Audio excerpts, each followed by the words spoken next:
30 cents or less when someone clicks on your ad? The advantages of paying Facebook when someone clicks on your ad. Well, the advantages really are that when someone clicks on that ad, they're then brought to your website, particularly if it's a sponsored ad, a standard ad is the one that it appears on the right-hand side of Facebook. They're limited to about 8 in length, so you can see anything up to 8 in a row. And when people click on that, the link takes them right to your website where your products and services are available. So it's a good way of driving traffic to your website, and targeted traffic too, because the ad will only appear when someone is on Facebook who has expressed a desire or a like for your specific products and services. The ads are generated by your profile, by the user profile and user likes. So there's the basic benefit is that it drives traffic to your website, and then hopefully you can then sell products or services to those users and visitors. Do you believe it is a disadvantage or an advantage that your advertisement is limited to a picture and a brief description? Well, it's a disadvantage in that, you're limited, as your question implies. You're limited to a brief description. Any advertiser or marketer would want to be able to have a bigger picture and better product descriptions and all that kind of stuff. But we all have to work within certain parameters. So yeah, I would see it as a disadvantage, but that's the nature of the beast. So you've got to be succinct and precise and get to the point, real fast with your advertising. What if someone knows about your product, but you reached your limit for the day? Is there any way that they know that the ad will come up the next day? I'm sorry, could you repeat the question, please?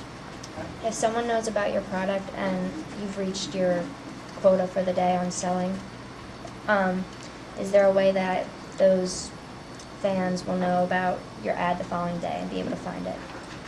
Yeah, I think your question really refers to the budget. When you're advertising on Facebook, you can set a daily budget or a weekly budget, and the way it's set up is that, if you allocate $20 a day, once you reach that limit, your ad will stop appearing. And yes, some of those visitors could see it the next day. Like if you hit your budget limit by 5 o'clock in the afternoon and your ad stops appearing, well then the next day, if a user's back on again, a different user might see that ad because it will start to appear again the very next day. Every day the same ad will appear, but it shuts off as soon as it hits that $20 budget limit per day that you set.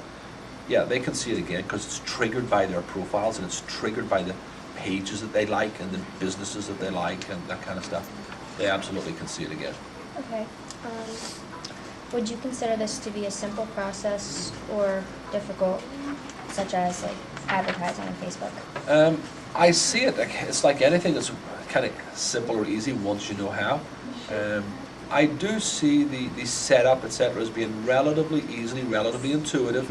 Facebook and Google and these guys, they've had their top people working on this because it's their revenue stream. It's how they stay alive. It's advertising is what keeps them in business.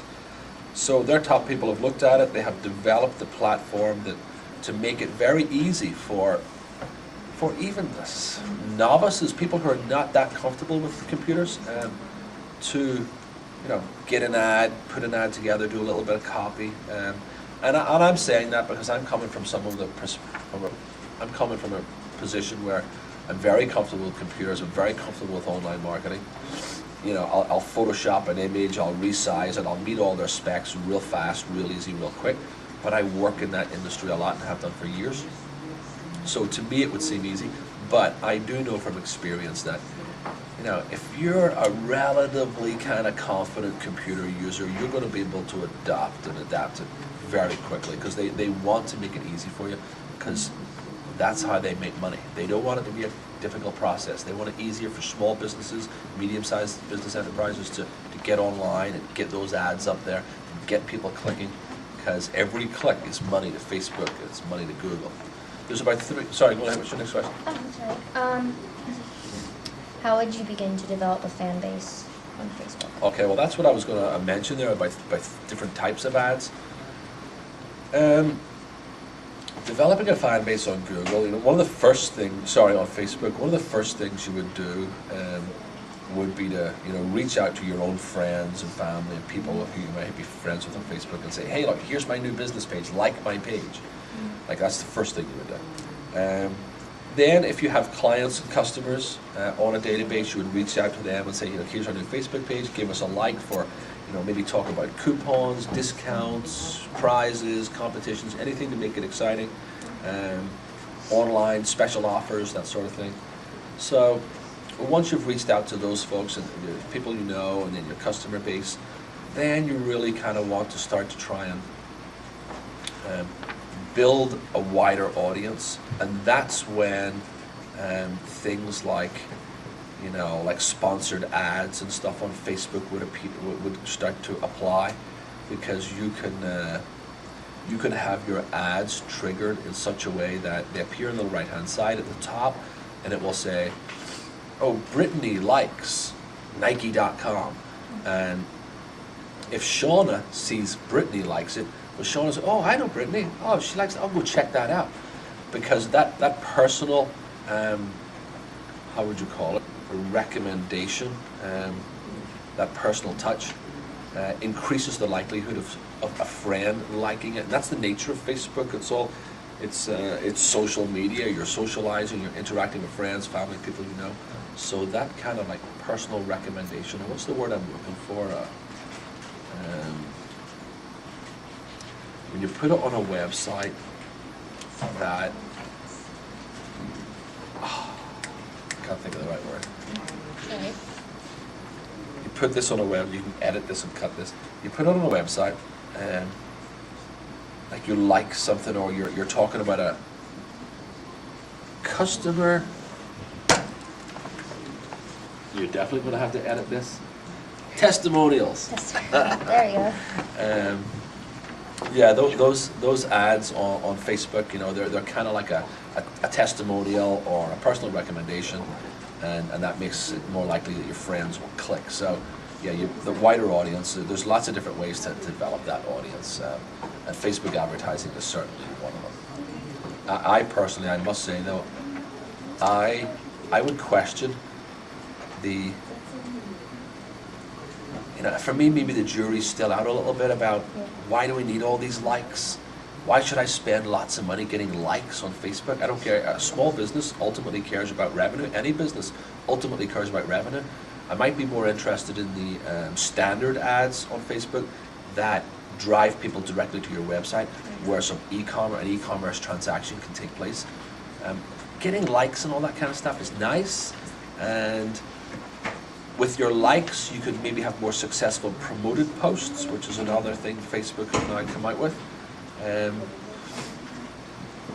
But I don't know, spending an awful lot of money to get likes, I don't know.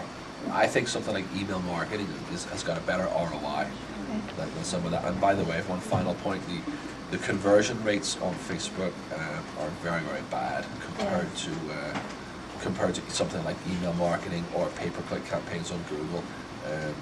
And I think Facebook knows that. That's why they don't give you particularly good metrics to analyze it and study it. Yeah. Okay. Would you recommend that every business advertises using Facebook? I wouldn't recommend it. I think, see, the dilemma and the problem is, while I have my reservations, you've got, 500 million users? Maybe 130, worldwide. Or is it 1 billion now? Yeah. It's 1 billion users, and you've probably got like 136 million users in the United States. So we're talking huge numbers. So even if you're just a business that's targeting the United States, say you're not a global company,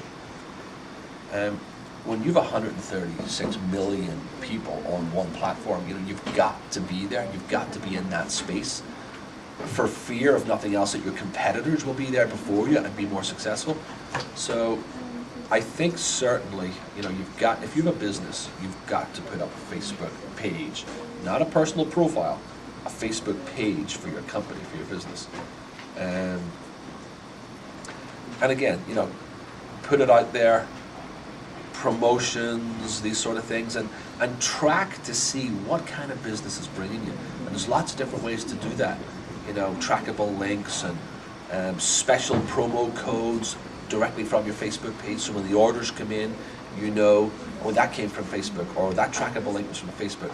So you're seeing what kind of revenue it brings in. And Google Analytics is another way you could probably, another piece of software you could probably use to track that. Do you think advertising on Facebook has improved your sales or simply put your name out there? It's certainly, for my own particular e-commerce activity, for my personal stuff, yes. You know, there's revenue comes from Facebook, no doubt about that. And yeah, it gets your name out there. It's brand recognition, and you're interacting with the customer. I think the main thing about Facebook is really, you know, to develop customer loyalty, to get the brand name recognition, and all that eventually can lead to greater revenue, repeat purchase, all that kind of thing. So I think that's probably the strength of it, you know. And yes, I do use Google Analytics and trackable links and all those devices and promo codes to keep an eye on Facebook to make sure that it's bringing me in revenue. In fact, I even track you know, the promoted posts and various other forms of Facebook advertising to make sure that it's not just money down a black hole. You gotta see the ROI. Although personally, I have to say, there's better ROI on Google pay-per-click campaigns, Bing pay-per-click campaigns, better ROI on email marketing. All these guys, from my experience, are superior to Facebook. Facebook's strength, in terms of, you know, generating revenue and sales, Facebook's strength would be in that customer interaction, developing the brand, and perhaps developing longer-term customer loyalty and satisfaction. If you could improve something about the advertising process on Facebook, what would you do? Metrics. I would want to see a conversion metric, and what I mean by that is, you know, like if you take Google AdWords or Analytics, you can see how many people click on your ad in Google if it appears in a search engine. But Google go the whole way through the cycle, and they will tell you, okay, you had 300 people that clicked, and that cost you $150. But of those 300 people that clicked on your ad, only 5 people purchased. But they spent $50 each, so that brought you in $250. So you can really get an analysis. Okay, this is what I spent, this is what I brought in, this is my click-through rate, all that stuff. Facebook gives you click-through rates, tells you the number of likes that you've got, and all this, you know, nicey, cuddly stuff. Doesn't tell you anything about revenue and the bottom line. They don't give you enough data to say, okay, you had 10,000 impressions. Of those 10,000 impressions, 500 people clicked, and that cost you $250. They provide you no metric whatsoever about conversions to say, well, of those 500 people that clicked, how many people bought something? Facebook does not provide that, and that is huge. And I think that they deliberately don't provide the information because I think they know how bad their conversion rates are, and they just don't want that out there, because if it gets out there, then the businesses will withdraw from that platform and spend their advertising budget elsewhere where they'll get a better ROI, and if that happens, Facebook will be in huge financial trouble. That's just my own personal conspiracy theory. My last question is, which would you prefer, cost per click or cost per thousand? I'm a cost per click guy, definitely. Yeah, I just like to monitor it better that way. It gives me a closer kind of like finger on the pulse, and I'm only paying for clicks, you know, rather than impressions. Thanks. Thank you very much.